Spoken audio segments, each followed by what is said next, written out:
नमस्कार दोस्तों, आज हम बात करने वाले हैं सिप्रोहेप्टाडीन टेबलेट के बारे में। आज हम जानेंगे कि ये टेबलेट कौन सी कैटेगरी की दवा है, इसके कौन कौन से पॉपुलर ब्रांड नेम मार्केट में आते हैं, इस टेबलेट का वास्तविक उपयोग क्या है, इसका यूज़ अगर भूख बढ़ाने व वजन बढ़ाने के लिए लिया जा रहा है तो इसका सच क्या है, इस दवा के क्या क्या साइड इफ़ेक्ट है तथा इसको लेने का सही तरीका क्या है, वे इसको लेते समय क्या क्या सावधानियां रखनी चाहिए। तो ये सभी बातें जानने के लिए वीडियो को पूरा देखें जिससे आपके सारे कंसेप्ट क्लियर हो सके। अगर आप चैनल पर पहली बार आए हैं तो चैनल को सब्सक्राइब कर बेल आइकन अवश्य दबाएं जिससे नई नई जानकारी आपको हमेशा मिलती रहे। तो चलिए यहाँ से आज कुछ नया सीखते हैं।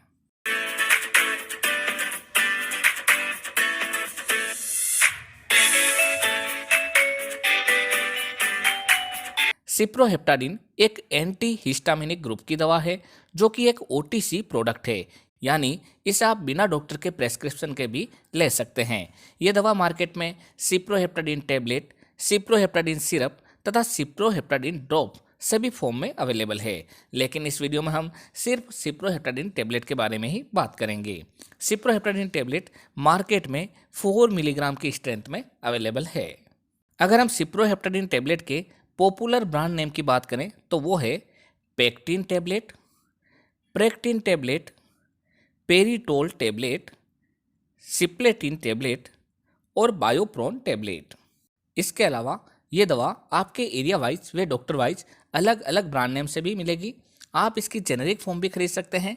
जेनेरिक फॉर्म यानी कि सिप्रोहेप्टाडीन टैबलेट भी उतने ही इफेक्टिव है जितने की ब्रांडेड फॉर्म।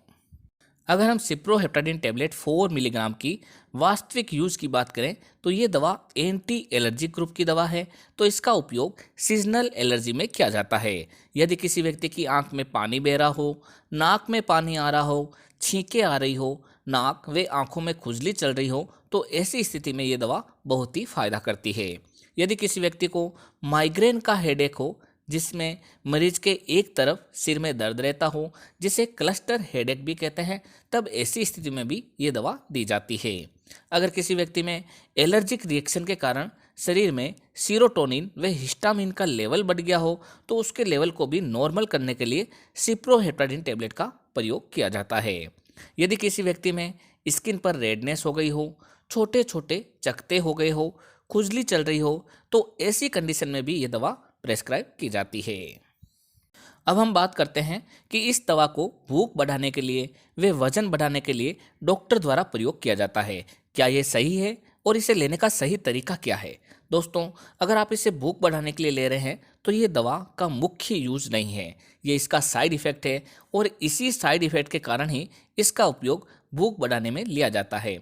जैसे कि आप जानते हैं, अगर हम किसी भी दवा को लेने के बाद उसे बंद करते हैं तो धीरे धीरे उसका साइड इफेक्ट भी कम होता जाता है तथा उसके कारण फिर से मरीज को भूख लगना बंद हो जाती है तथा वजन बढ़ना भी बंद हो जाता है। तो फिर हम बात करें कि क्या ये दवा लेनी चाहिए।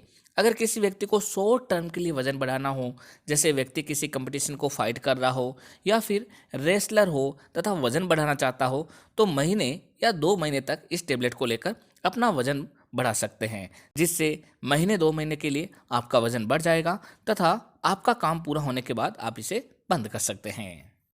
दोस्तों, इस दवा को दिन में 1 से लेकर 3 बार तक खाना खाने के बाद दिया जाता है, जिससे इसका अच्छा फ़ायदा मिल सके।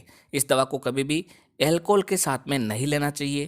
प्रेग्नेंट महिला यानी कि गर्भवती महिला व दूध पिलाने वाली माताओं को भी ये दवा बिल्कुल नहीं लेनी चाहिए। किडनी, लीवर व हार्ट के मरीजों को भी ये दवा कभी भी नहीं लेनी चाहिए।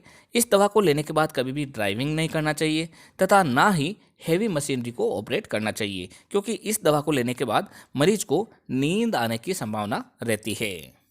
अगर हम सिप्रोहेप्टाडीन टैबलेट के साइड इफेक्ट की बात करें तो वो है नींद आना, कॉन्स्टिपेशन होना यानी कि कब्ज होना, सिर दर्द होना, बार बार पेशाब लगना, एलर्जिक रिएक्शन होना तथा भूख लगना।